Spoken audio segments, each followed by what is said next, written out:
کیا شان ہے ان کی یہ ہیں علماء، ہادی ہے رہنما یہ ہیں علماء، ہادی ہے رہنما یہ ہیں علماء۔ الحمد للہ رب العالمین والصلاة والسلام علی سید المرسلین، اما بعد فاعوذ باللہ من الشیطان الرجیم، بسم اللہ الرحمن الرحیم۔ الصلاة والسلام علیک یا رسول اللہ وعلی آلک واصحابک یا حبیب اللہ۔ الصلاة والسلام علیک یا نبی اللہ وعلی آلک واصحابک یا نور اللہ۔ میرے پیارے اسلامی بھائی اور مدنی چینل کے ناظرین، شان علم و علامہ پروگرام میں ایک دفعہ پھر آپ کی خدمت میں حاضر ہیں۔ اس پروگرام میں نگران پاکستان حافظہ اللہ الحنان کے مدنی پھولوں سے ہم مستفیض ہوتے ہیں۔ آئیے پروگرام کی طرف بڑھنے سے پہلے اپنے کریم و رحیم آقا، اپنے مشفق اور مہربان آقا صلی اللہ تعالی علیہ وآلہ وسلم کا ایک فرمان درود پاک کے تعلق سے سننے کی سعادت حاصل کریں۔ نبی الانبیاء، تاجدار ارض و سما، حبیب کبریہ، مکی مدنی مصطفیٰ صلی اللہ تعالی علیہ وآلہ وسلم نے ارشاد فرمایا، لیس من عبد یصلی علی الا بلغنی صوتہ حیث کان۔ میرے صحابہ، میرا جو بھی امتی مجھ پر درود پڑھے وہ جہاں کہیں بھی ہو، اس کا پڑھا ہوا درود مجھ تک پہنچتا ہے۔ سبحان اللہ۔ تو آئیے اپنے آقا صلی اللہ تعالی علیہ وآلہ وسلم کی بارگاہ بے کس پناہ میں کثرت کے ساتھ درود پاک کے نذرانے پیش کرنے کی سعادت حاصل کرتے رہیں۔ ادب و شوق کے ساتھ ایک مرتبہ مل کر درود پاک کا نذرانہ پیش کیجئے۔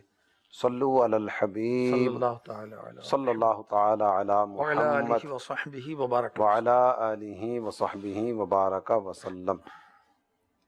میرے پیارے اسلامی بھائی اور مدنی چینل کے ناظرین، قرآن اللہ تعالی جل جلالہ کی لا ریب کتاب ہے۔ بے شک۔ پچھلی آسمانی کتابوں پر اگر ہم نظر ڈالیں تو آج ان میں سے کوئی بھی کتاب اپنی اصلی حالت پر موجود نہیں ہے، لیکن یہ قرآن جس انداز میں نازل ہوا، جب سے نازل ہوا تب سے لے کر اب تک اسی حالت میں ہے۔ اس پر دو مقامات سے قرآن پاک آپ کے سامنے پڑھنا چاہوں گا۔ خالق کائنات جل جلالہ نے اس کتاب کی حفاظت اپنے ذمہ کرم پر لی۔ ارشاد ہوتا ہے، انا نحن نزلنا الذکر وانا لہ لحافظون۔ ہم نے ہی اس ذکر کو نازل کیا اور ہم ہی اس کی حفاظت کرنے والے ہیں۔ سبحان اللہ۔ قرآن کی حفاظت کس انداز میں اللہ تعالی جل جلالہ نے فرمائی، اس پر بھی قرآن کی آیت کریمہ سنیے۔ ارشاد ہوتا ہے، بل ہوا آیات بینات فی صدور الذین اوتوا العلم۔ بلکہ قرآن پاک کی یہ روشن آیتیں ہیں جو علم والوں کو دی گئیں۔ سبحان اللہ۔ اللہ تعالی جل جلالہ نے جن سینوں کو منتخب فرمایا واہ۔ انہیں نور قرآن سے منور فرمایا۔ اگر آپ ساری دنیا کو سامنے رکھیں، زبانیں جدا جدا ہیں، تہذیبیں جدا جدا ہیں، بولیاں جدا جدا ہیں، کھانا پینا، اٹھنا بیٹھنا، رہنا سہنا، ساری چیزیں الگ الگ ہیں۔ آپ کسی ملک میں سفر کر کے جاتے ہیں، وہاں والوں کی زبان آپ کو آتی ہے یا نہیں آتی، یہ ایک الگ بحث ہے، لیکن وہاں اگر آپ قرآن پاک کی تلاوت کرتے ہیں، لفظ، آیت، صفحہ، یہ ساری چیزیں ایک طرف، زبر زیر پیش کی بھی غلطی ہوگی نا تو ایک چھوٹا سا بچہ اٹھ کر کہہ دے گا کہ یہ آیت یوں نہیں ہے، یوں ہے۔ اللہ تعالی جل جلالہ نے قرآن کو محفوظ کرنے کا ذریعہ اپنے بندوں کے سینوں کو رکھا۔ سبحان اللہ۔ اللہ تعالیٰ علم کی برکتوں سے ہم سب کو مالا مال فرمائے، علم نافع عطا فرمائے، آمین۔ اور نقصان دینے والے علم سے اللہ تعالیٰ ہمیں محفوظ رکھے۔ آمین۔ نگران پاکستان کی طرف بڑھتے ہیں۔ شان علم و علماء،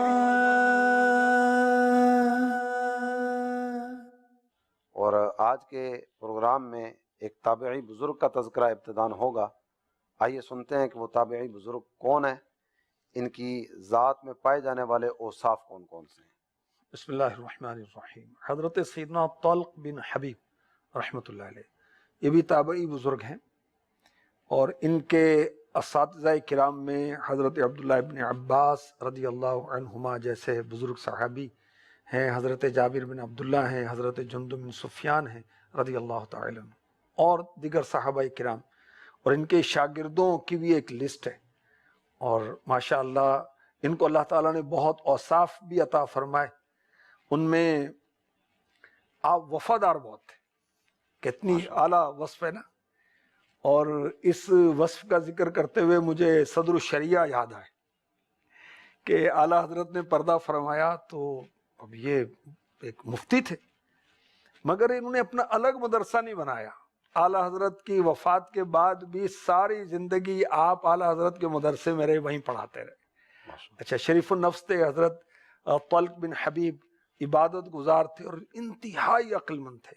اور امیر علیہ سنت کی بات یاد آ گئی اس میں عقل کی بات کرتے ہوئے کہ علماء یہ سب سے زیادہ عقل مند ہوتے ہیں، اور مفتی تو اس کو کہتے ہیں جو بہت عقل مند ہوتا ہے، کیونکہ انبیاء کرام علیہم الصلاۃ والسلام اپنے زمانے کے سب لوگوں پر زیادہ علم والے اور زیادہ عقل والے تھے. اور میرے آقا علیہ الصلاۃ والسلام آخری نبی، پیارے نبی صلی اللہ علیہ وسلم کی شان و عظمت کا تو کیا کہنا. سارے اہل زمانہ کی عقلیں آپ کی عقل کا مقابلہ نہیں کر سکتے. کہ سمجھیں کہ جیسے مثال دی گئی سمندر کو قطرے سے کیا نسبت ہے، دنیا بھر کے ریگستانوں کو ایک ذرے سے کیا نسبت ہے. تو عقل مصطفیٰ کامل نہیں، کامل ترین ہے، بلکہ جس کو ملا، جو ملا، جتنا ملا، ان سے ملا. یہ مثالیں بھی صرف سمجھانے کے لیے، بقیہ کون اس کا بے شک اندازہ اور احاطہ کرے گا. اچھا، علم اور عقل دیکھیں ساتھ ساتھ علم حاصل ہوتا ہے تو اللہ تعالیٰ عقل بھی عطا فرماتا ہے. بہرحال، اور عقل کی پالش بھی ہوتی ہے علم کے ذریعے ہی. بھئی ذہین تو ہے، اب اس ذہانت کے ذریعے حافظ قرآن بن جائے، مدنی بن جائے، استاد صاحب بن جائے، مفتی صاحب بن جائے، یہاں ڈکیت بن جائے، دہشت گرد بن جائے، بمبار بن جائے، بدماش ہو جائے. عالم اور جاہل کا قرآن نے ذکر کیا نا، تو وہاں ذکر کیا گیا انما یتذکر اولو الالباب. سبحان اللہ. ان کے مقام کے فرق کو عقل والے جانتے ہیں. سبحان اللہ. تو وہ ایک دیکھیں نا، ایک جیسے علم بھی پازیٹیو اور نیگیٹو ہے نا، شیطان کے پاس بھی علم ہے لیکن وہ علم اس کے لیے نفع بخش نہیں ہے. خیر، حضرت طلق بن حبیب رحمۃ اللہ تعالی علیہ قاری قرآن تھے، عاشق قرآن تھے، اور قرآن بہت عمدہ انداز میں اور عمدہ الفاظ، خوبصورت آواز میں آپ تلاوت کیا کرتے تھے. یہ آپ کے اوصاف میں سے ہے. اور حضرت سیدنا طاؤس رحمۃ اللہ علیہ آپ کے ساتھ طواف کر رہے تھے، فرماتے ہیں کہ میں نے ان کی قرات سنی، خدا کی قسم میں نے آپ سے زیادہ خوبصورت آواز میں کسی کو تلاوت کرتے نہیں سنا. ماشاءاللہ. یہ بھی ایک فیلڈ ہے، یہ بھی ایک شوق ہے. اللہ میں نصیب فرمائے. دل میں ہو یاد تیری، گوشائے تنہائی ہو، مائک میں نہیں، لوگوں میں نہیں، کراؤڈ میں نہیں، تنہائی میں بیٹھ کر خوبصورت آواز میں رب کے کلام کی تلاوت کرو، مزے کو مزہ آ جائے. تو بہرحال اللہ ہمیں توفیق دے. میرے آقا علیہ الصلوۃ والسلام نے اس کی ترغیب دلائی کہ قرآن کریم کو اپنی آوازوں سے زینت دو. اعلیٰ حضرت فرماتے ہیں کہ قرآن عظیم خوش الہانی سے پڑھنا، جس میں لہجہ خوشنما، دلکش، پسندیدہ، دل آویز، غافل دلوں پر اثر ڈالنے والا ہو، اور معاذ اللہ رعایت اوزان موسیقی کے لیے ہیئت نظمی قرآنی کو بدلا نہ جائے. اور بھی کچھ فرمایا. تو دعوت اسلامی میں تو اس کا بڑا اہتمام کیا جاتا ہے. مدرسۃ المدینہ بالغان اس کی مثال ہے، اور آن لائن اور قرآن پاک کی تو کتنے عام کرنے کے سلسلے دعوت اسلامی میں ہیں اللہ کی رحمت سے. حضرت عبادت کا بڑا ذوق رکھتے تھے. یہ بھی ایک ذوق، طرح طرح کے کھانے کھاتے ہیں لوگ. ساڑھا شوق تفریح ہے، کا شوق ہوتا ہے، سیر و تفریح کا سیر و تفریح کا شوق ہے، سیلفی کا شوق ہے. دریاؤں میں ڈوب جاتے ہیں، عمارتوں سے گر جاتے ہیں، مگر شوق ہے کہ وہ ختم نہیں ہوتا. شوق دا مل نہیں ہوں جی، وہ شوق ختم ہی نہیں ہوتا. استغفر اللہ، خود ختم ہو جاتے ہیں. تو اللہ کرے ہمیں تلاوت کا شوق ہو جائے، ہمیں نماز کا شوق ہو جائے. آپ نماز اس طرح پڑھتے تھے کہ لوگ تمنا کرتے تھے کہ ہم حضرت کی طرح نماز پڑھیں، ایسا ان کا انداز تھا. اور طویل قیام کرتے تھے. ان کی خواہش رہا کرتی تھی کہ میں اتنی لمبی تلاوت کروں گا، اتنا طویل قیام کروں گا کہ میری کمر میں درد ہونے لگے. ہمارے کمروں میں درد کہ جاب ہوتی ہے جی، گھنٹوں بیٹھنا ہوتا ہے، کمر میں جاب نے درد کیا نا. کبھی عبادت کرو رب کی، اس میں کوئی تکلیف آئے، اس تکلیف کا بھی مزہ کچھ اور ہے. اللہ اس کا مزہ نصیب فرمائے. حضرت طلق بن حبیب رحمۃ اللہ تعالی علیہ آپ کی دعاؤں کے تعلق سے بھی بزرگوں نے نقل کیا کہ وہ بہت رکت انگیز دعائیں رب کی بارگاہ میں کیا کرتے تھے. آپ نے 100 سنِ ہجری میں دنیا سے پردہ فرمایا. اللہ اکبر. تقوی کی تعریف آپ نے بڑی زبردست فرمائی. اس کے علاوہ اور بھی آپ کی انمول باتیں. فرماتے ہیں اے ابن آدم دنیا تیرا گھر نہیں، لہذا تو اس میں کوئی چیز بھی جمع نہ کر. اے ابن آدم باطنی معاملے میں اللہ پاک سے ڈر جس کے ساتھ تو اللہ کی بارگاہ میں حاضر ہوگا. اور بڑی پیاری بات فرمائی کہ مسلمان 2 نیکیوں کے درمیان انتقال کرتا ہے. ایک نیکی کر چکا ہوتا ہے اور دوسری کے انتظار میں ہوتا ہے. یعنی بندہ، مجھے جو سمجھ میں آیا اس کا خلاصہ کہ بندہ مومن کی شان یہ ہوتی ہے کہ وہ ایک نیکی کر چکا، ایک نماز پڑھ چکا، ایک نماز پڑھتے اب اگلی کا انتظار ہے کہ اگلا. تو یہ بندہ مومن کی شان ہے، ایک نماز پڑھتا ہے اور دوسرے کی تیاری اس کے ذہن میں ہوتی ہے. اللہ ہمیں نصیب فرمائے، ان کی برکتیں عطا فرمائے. ماشاءاللہ.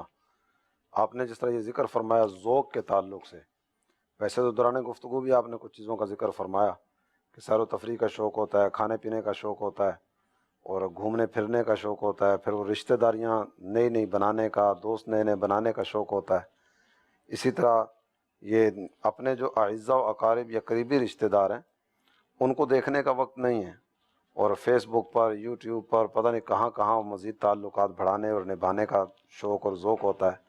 میرے اتنے لائکس ہو گئے، میرے اتنے مزید افراد بڑھ گئے، میری یہ پوسٹ اتنے افراد تک پہنچ گئی. اب یہ بھی وہ تسکین جاں کا سماں اس انداز میں بھی کیا جا رہا ہوتا ہے. آپ کے ابا آپ کو لائک کرتے ہیں، آپ کی امی آپ کو لائک کرتی ہیں، آپ کی گھر والی آپ کو لائک کرتی ہے، آپ کی اولاد آپ کو لائک کرتی ہے. اس کی تو فکر نہیں ہے، اور جو لائکس ہیں فیس بک کی اس کی فکر بہت زیادہ ہے ہمیں. تو یہاں جو آپ نے حضرت سیدنا طلق رضی اللہ عنہ کے 2 ذوق تو خاص طور پر بیان ہوئے، نماز اور دعا. جی اللہ تعالیٰ جل جلالہ توفیق رفیق مرحمت آمین. فرمائے تو آمین. یہ بہت ہی بڑی اور بہت ہی عظیم عبادات ہیں. ان کا مختصر سے وقت میں کیا ذکر کیا جائے. نماز اسلام کا بنیادی رکن ہے، بے شک. اور قرآن پاک کی آیات طیبات کی طرف بڑھیں تو نماز کا کہاں کہاں کتنے مقامات پر کس کس انداز سے ذکر کیا سینکڑوں گیا، مقامات، 700 کا بھی کہا جاتا ہے. تو بہت بڑی تفصیل ہے اس کی. یہاں بھی آپ کی توجہ کے لیے عرض کروں، اللہ تعالیٰ جل جلالہ نے ارشاد فرمایا وَأَقِمِ الصَّلَاةَ لِذِكْرِي، میری یاد کو زندہ رکھنے کے لیے نماز پڑھو. کیا بات. تو ہمارا رب ہمیں ارشاد فرما رہا ہے، اور حدیث شریف میں سرکار علی وقار صلی اللہ تعالیٰ علیہ وآلہ وسلم نے ارشاد فرمایا مَثَلُ الَّذِي يَذْكُرُ رَبَّهُ وَالَّذِي لَا يَذْكُرُ مَثَلُ الْحَيِّ وَالْمَيِّتِ. ایک وہ ہے جو اللہ کا ذکر کرنے والا ہے، اور دوسرا وہ ہے جو اللہ تعالیٰ کے ذکر سے محروم ہے. ان دونوں کی مثال جو ذکر فرمائی گئی وہ مثال ہے زندہ اور مردہ جیسی. جو اللہ تعالیٰ جل جلالہ کا ذکر کرنے والا ہے وہ زندہ، اور جس کا دل یاد الہی سے محروم ہے وہ مردہ ہے. کسی نے کہا نا زندگی زندہ دلی کا نام ہے، مردہ دل خاک جیا کرتا ہے. اور یہاں مزید ایک چیز کی طرف توجہ دلاؤں. بعض اوقات ایسا ہوتا ہے کہ ہماری نظر جو ہے نا یہ مالدار طبقے کی طرف زیادہ ہوتی ہے، تعلقات بڑھانے کے حوالے سے، دوستی لگانے کے حوالے سے. کوئی راہ و رسم کی صورت بن گئی نا تو مشکل وقت میں یہ کام آئیں گے. تو اگر وہ دیندار نہیں ہے اور دین کی طرف اس کا قلبی میلان نہیں ہے، صرف پیسہ ہی پیسہ ہے، تو اس حدیث شریف کے مصداق اور اس حدیث شریف کے مطابق جو بات ذکر کی جا رہی ہے وہ تو مردہ ہے. زندہ سے تعلق بناؤ نا بھائی، فائدہ تو زندہ اے دے گا. زندو تعلق بنانا ہے تو کسی زندہ سے بناؤ. اچھا، یہ میں اسد بھائی چاہ رہا تھا وہ فرمائیں کہ حضرت بہت بڑے عالم ہیں، استاد بھی ہیں، یہ خود شاگرد بھی رہے، استاد بھی ہوئے، مگر عبادات بھی بہت کرتے ہیں. تو یہ طلبہ کے ذہن میں آتا ہوگا کہ ہمیں تو طلب علم ہی اتنی وہ ٹائم ہی نہیں بچتا، پھر کیسے عبادت کریں، نوافل کیسے پڑھیں، تہجد کیسے پڑھیں. اساتذہ کو شیطان یہ وسوسہ ڈالتا ہو کہ آپ تو مصروف بہت ہیں، اسباق کی تیاری کرنی ہوتی ہے، گھر کے معاملات بھی ہیں، طبیعت کے معاملات بھی ہیں، سارا دن بیٹھے رہتے ہیں. ناظمین کو کچھ اور وسوسہ ہوتا ہوگا. یہ کس طرح یہ اس ترکیب کو لے کے چل سکتے ہیں کہ سارے کام ہوں؟ یعنی عبادت تو ہونا بھائی، اس کی علم حاصل کرنا بلا شبہ افضل عبادت ہے. کیا یہ بزرگ، اور کتنے بزرگ علم کے ساتھ عبادات کے معاملات ان کے نہیں تھے. ویسے اگر اس میں غور کریں تو صرف طلبہ، اساتذہ یا اس طرح کا طبقہ نہیں، یہ آزار تقریباً زندگی کے ہر شعبے کے افراد بیان کرتے نظر آتے ہیں. کاروباری مصروفیت بہت زیادہ ہوتی ہے، جماعت کے ساتھ نماز نہیں پڑھ سکتا یا نماز پڑھنے کا ٹائم نہیں ملتا، کوشش بڑی کرتا ہوں. آپ کو تو پتہ نا رزق حلال کمانا یہ بھی لازمی ہے، تو اس لیے بس وہ اسی مصروفیت میں رہتا ہوں، اور میں تو بس یہ ایک عبادت کر رہا ہوں.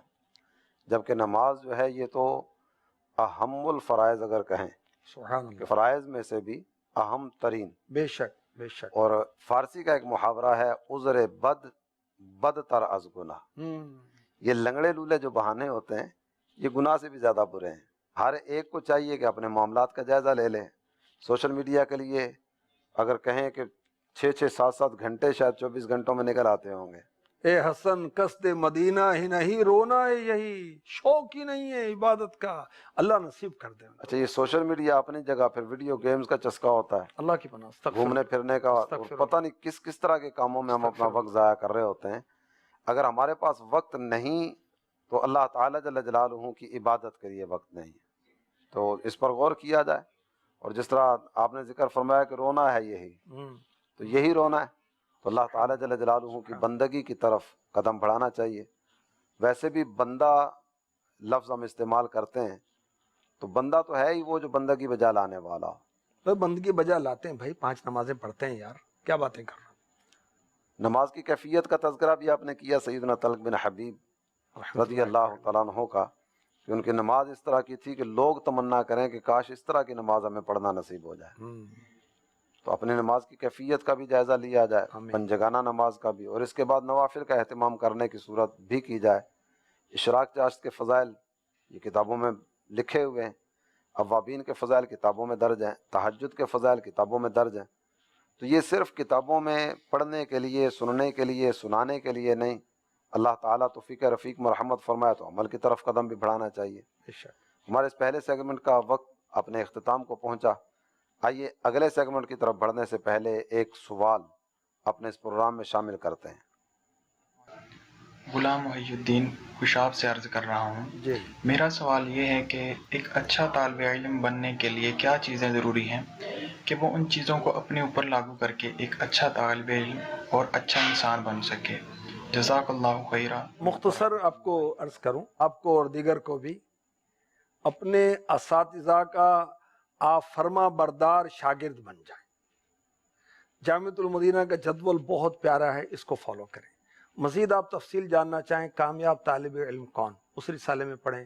راہ علم رسالہ بہت پیارا ہے، بارہا امیر اہل سنت کی زبان پاک سے میں نے اس کی تعریف سنی ہے، اس کو پڑھیں. تو انشاءاللہ اللہ چاہے گا تو آپ اچھے طالب علم بھی بنیں گے، اور ان فیوچر آپ اچھے استاد بن جائیں گے. اللہ چاہے گا تو ایک اچھے نگران بن جائیں گے، اچھے انسان بن جائیں گے، اچھے ابا بن جائیں گے، اچھا دادا بن جائیں گے، اچھے کاروباری آدمی بن جائیں گے.